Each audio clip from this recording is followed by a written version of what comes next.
Next topic में पढ़ेंगे successive radio active disintegration and radio active growth and decay. इस topic में हम ये देखेंगे कि मान लीजिए कोई रेडियो एक्टिव एलिमेंट है या मटेरियल है या रेडियो एक्टिव न्यूक्लियस है, वो जब डीके होता है तो डीके होने पर डीके का मतलब क्या हुआ कि वो या तो टूटेगा या अल्फ़ा बीटा पार्टिकल एमिट होंगे या कोई भी दूसरे प्रकार का पार्टिकल एमिट होगा, तो इसको डिसइंटीग्रेशन कहते हैं। इस प्रोसेस के पश्चात जो नया न्यूक्लियस मिलेगा क्या वो स्टेबल होगा या नहीं होगा। अगर वो स्टेबल होगा तब तो आपका साम्यावस्था की कंडीशन हो गई कि भाई वो स्टेबल हो गया, और अगर वो स्टेबल नहीं होगा तो वो क्या करेगा। तो ये जो डीके है ये डिपेंड करता है कि जो नाभिक है उसका डीके कांस्टेंट कितना है या उसका जो डीके होने का जो टाइम है वो कितना है। तो ये सारी चीज़ें डिपेंड करती हैं। और जो ऐसे सीक्वेंस में जो आपको न्यूक्लियस मिलेंगे क्या वो सारे स्टेबल होंगे। कहने का मतलब कोई एक नाभिक ए है उससे बी मिल रहा है आपको, तो बी जो है वो स्टेबल है कि नहीं। अगर बी स्टेबल नहीं होगा तो वो फिर से कन्वर्ट होगा सी में, और सी स्टेबल है तब तो सी आपकी जो विघटन है वो वहीं रुक जाएगा। अदरवाइज़ सी से फिर डी और इस तरह से ये सीक्वेंस चलता रहेगा। तो ये है आपका रेडियो एक्टिव डिसइंटीग्रेशन। तो जैसे कि आपको एक सीरीज़ दे रखी है सामने, यहाँ पर आपका एक एलिमेंट है ए, एक है बी, सी, इस तरह से ये सीक्वेंस आपको दे रखा है। तो इसमें शो क्या कर रखा है कि एलिमेंट ए जो है उससे बी बनता है, बी से सी बनता है, सी से डी बनेगा, और इस तरह से ये प्रोसेस चलता रहेगा जब तक कि स्थायी नाभिक आपको नहीं मिल जाए। ठीक है। तो मान लीजिए कोई नाभिक ए है, जो नाभिक ए है वो है आपका पेरेंट न्यूक्लियस, है ना। पेरेंट न्यूक्लियस का मतलब ये हुआ कि वो वहीं से शुरुआत हो रही है, और उसके एक्टिव नंबर ऑफ न्यूक्लियाई किसी समय t इक्वल टू 0 पर कितने हैं, n0। तो n0 उसके हो गए एक्टिव नंबर ऑफ न्यूक्लियाई किसी समय t इक्वल टू 0 पर, यानी प्रारंभ की बात है इनिशियली। तो बाकी सारे क्या होंगे, 0 0, बाकी सारे 0।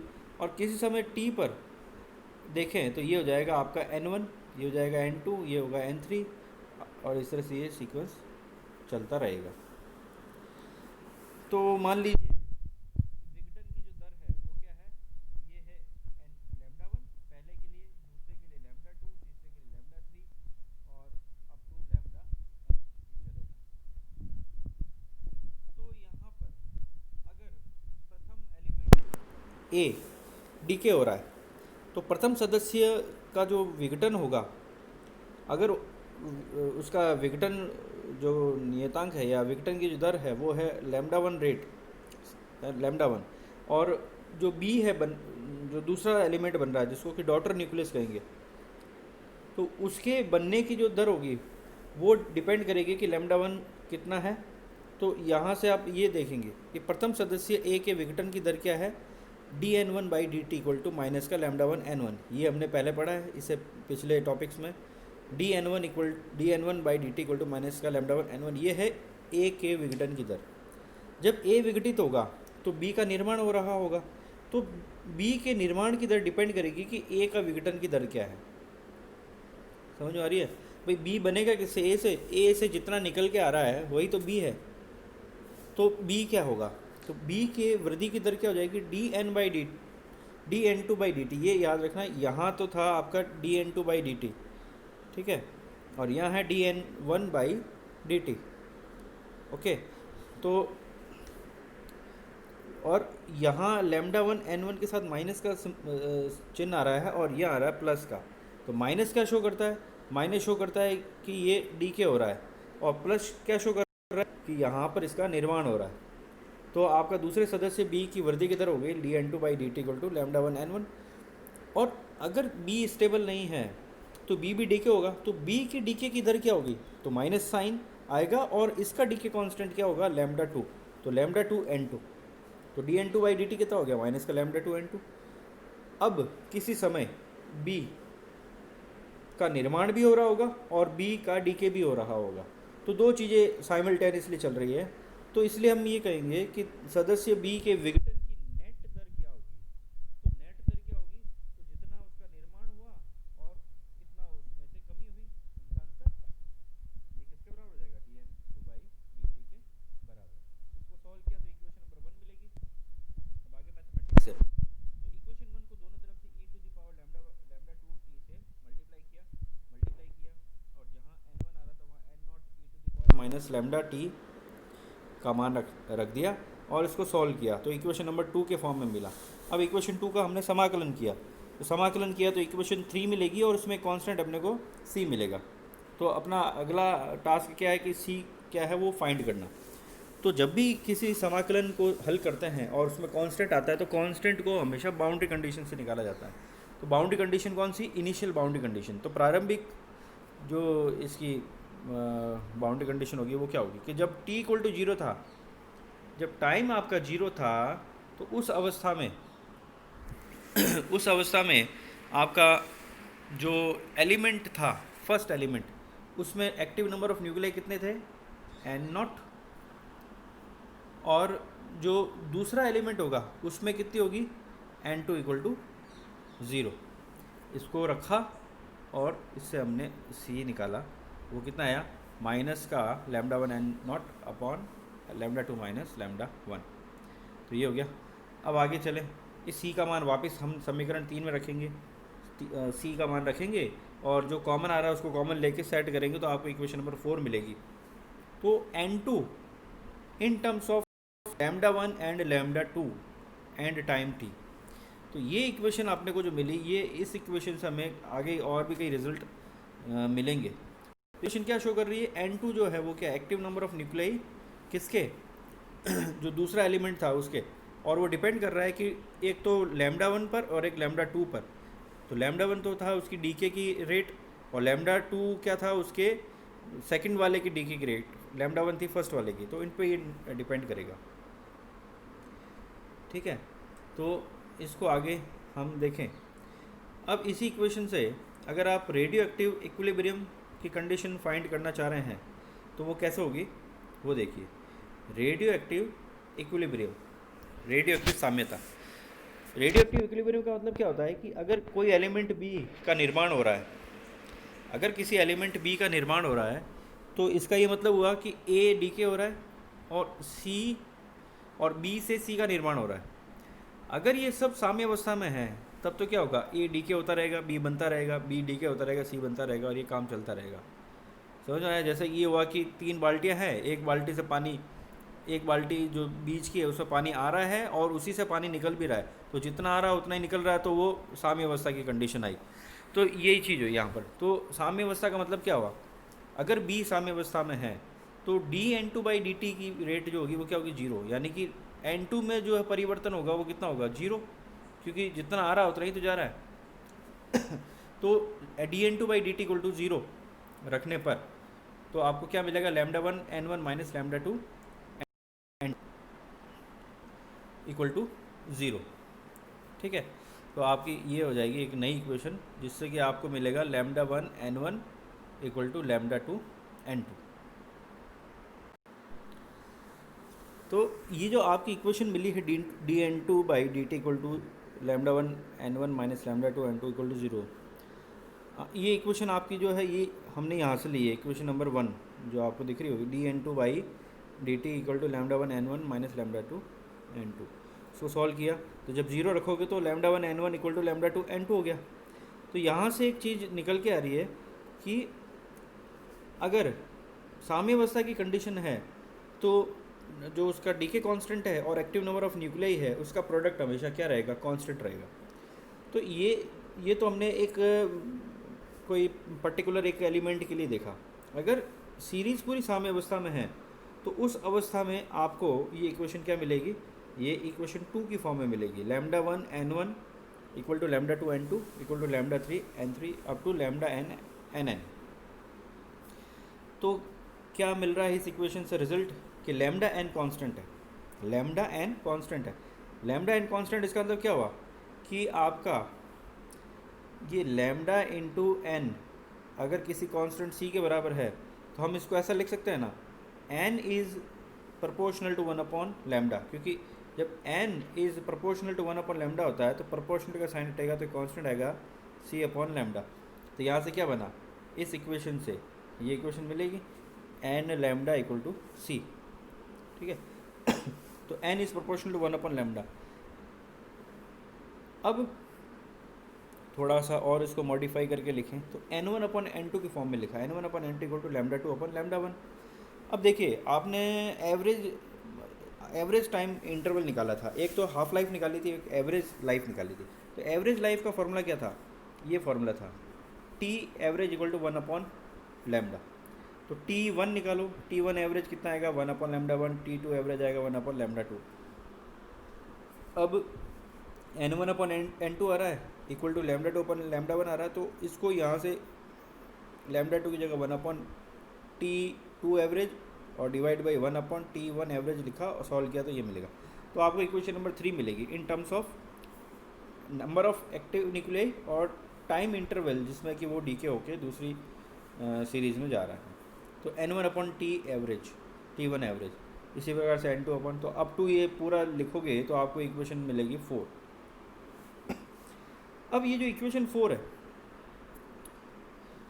ये है आपकी मतलब कि n number of radio active series तक की चलेगी, यानी कि इसमें जितने भी सीक्वेंस आपको मिलेंगे वो सारे डीके होते हुए मिलेंगे। तो डीके कांस्टेंट आपको नहीं पता है और आपको टाइम दे रखा है, तो अभी आप इसको इसकी सहायता से सॉल्व कर सकते हैं। इस पर बेस्ड कुछ न्यूमेरिकल है जो आप किताब से देख के करना। अब इसके कुछ केसेस है, यानी जो इक्विलिब्रियम की कंडीशन है वो दो प्रकार की हो सकती है।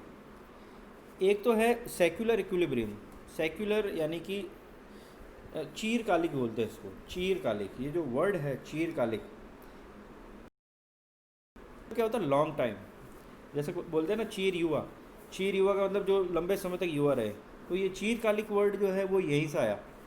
तो देखो इसमें चीरकालिक का मतलब क्या हुआ कि जो पेरेंट है, पेरेंट वो लंबे समय तक जिएगा, किसके मुकाबले, डॉटर के मुकाबले। यानी कि जो जो T1 होगा, T1 ये जो आपको दिख रही है T1 ये ज़्यादा होगा, ज़्यादा क्या बहुत ज़्यादा होगा किससे, सेकंड जो जनरेशन आएगी डॉटर न्यूक्लियस उससे। तो इसलिए इसको चीरकालिक सेक्युलर इक्विलिब्रियम भी कहते हैं।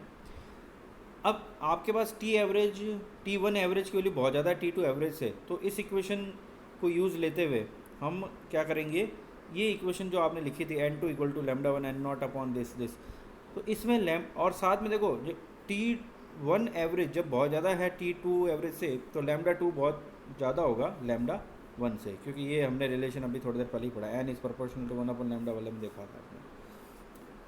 फिर क्या करेंगे, अब क्योंकि जो λ2 है बहुत ज़्यादा है λ1 से, तो e⁻⁻² जो होगी वो जल्दी ख़त्म हो जाएगा टाइम के रिस्पेक्ट में। जैसे जैसे टाइम बढ़ेगा ये वाली टर्म जो होगी सेकंड वाली टर्म ये जल्दी डीके हो जाएगी, डीके हो गई और ये लगभग 0 हो जाएगी थोड़े समय बाद में। तो इस टर्म को तो हम क्या करेंगे, शून्य मान लेते हैं और शून्य मान के हटा लेंगे। तो लास्ट में आपको क्या मिलेगा n2 equal to n1 λ1 n0 upon λ2 minus λ1, और ये डीके होगा λ1 टाइम से, ठीक है।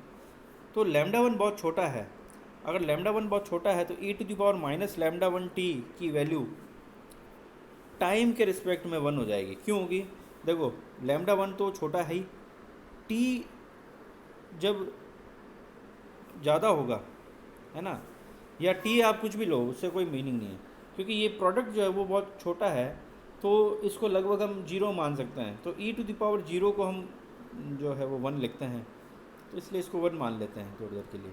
तो n2 इक्वल टू आपको मिलेगा λ1 n0 e⁻⁻⁻1t। अब ये तो हो गया 1 है ना, और n1 जो है उसको लगभग n0 मान लो आप। तो n2 equal to λ1 n1 upon λ2 minus λ1 मिलेगा।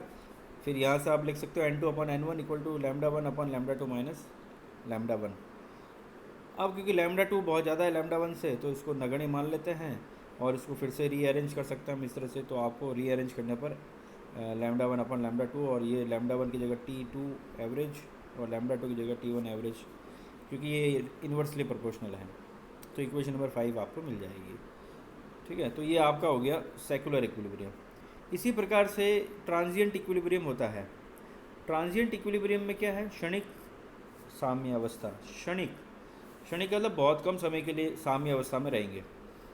ऐसी कंडीशन का मतलब क्या? इसमें देखो पहले वाले में तो था T1 is very very greater than T2 average, ये वाली कंडीशन। लेकिन इस बार क्या है? बड़ा तो है लेकिन इतना बड़ा नहीं है। जैसे मान लीजिए कि कोई रिएक्शन चल रही है, उसमें पहला जो पेरेंट न्यूक्लियस है वो मान लीजिए 10 साल तक रहता है एक्टिव, यानी 10 साल तक धीरे धीरे वो डीके होता रहता है। और दूसरा जब उसका डॉटर न्यूक्लियस बन रहा है वो मान लीजिए कि 1 साल में या कुछ महीनों में डीके हो जाता है, तो उस केस में जो आपका है वो सेकुलर इक्विलिब्रियम। ट्रांजिएंट इक्विलिब्रियम में क्या है कि मान लीजिए पहला जो आपका न्यूक्लियस था वो 10 साल रहा एक्टिव, लेकिन जब उसका डॉटर न्यूक्लियस जो बन रहा है वो मान लो 2 दिन में या 10 दिन में या कुछ घंटों में ख़त्म हो जाता है, तो ये ट्रांजिएंट इक्विलिब्रियम का केस है। तो इस केस में क्या है? T1 ज़्यादा तो है T2 से, लेकिन इतना ज़्यादा नहीं है कि हम इसको नगण्य मान लें। यानी कि इसका इस तरह से भी कह सकते हैं कि लैम्डा टू ज़्यादा तो है लैम्डा वन से, लेकिन बहुत ज़्यादा नहीं है। तो इसलिए इक्वेशन आपकी N2 वाली सेम रहेगी। अब लैम्डा टू लैम्डा वन से ज़्यादा है तो e⁻ माइनस लैम्डा टू का जो मान है वो कुछ अंतराल बाद में, कुछ लंबे समय बाद में ज़रूर कम हो जाएगा। तो उसको हम लिख सकते हैं N2 equal to lambda one and naught upon lambda two minus lambda one e⁻ minus lambda one T.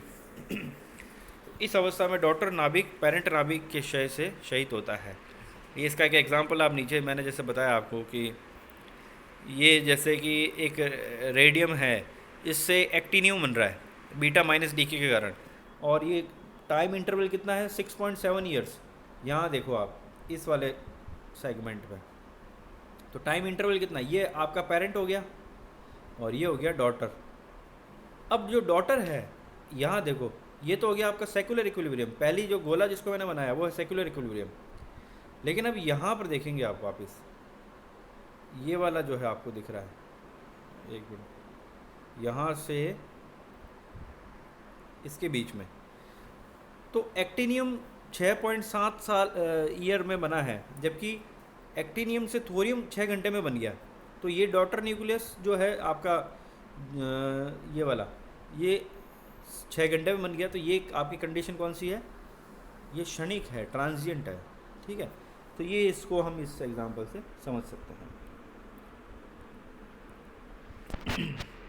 और थर्ड कंडीशन इसका उल्टा भी हो सकता है, lambda two is less than lambda one, जो कि फिजिबली संभव नहीं है फिजिकली। तो N2 इक्वल, अगर ऐसा करते हैं तो lambda one e⁻ minus lambda one T जो है वो बहुत ही कम समय में शून्य हो जाता है। तो इस अवस्था में साम्य अवस्था नहीं हो सकती है, क्योंकि कुछ समय पश्चात ही पेरेंट के सारे जो एलिमेंट है वो डीके हो जाएंगे। ठीक है, तो ये आपका टॉपिक जो है यहाँ तक ही कंप्लीट हो जाता है।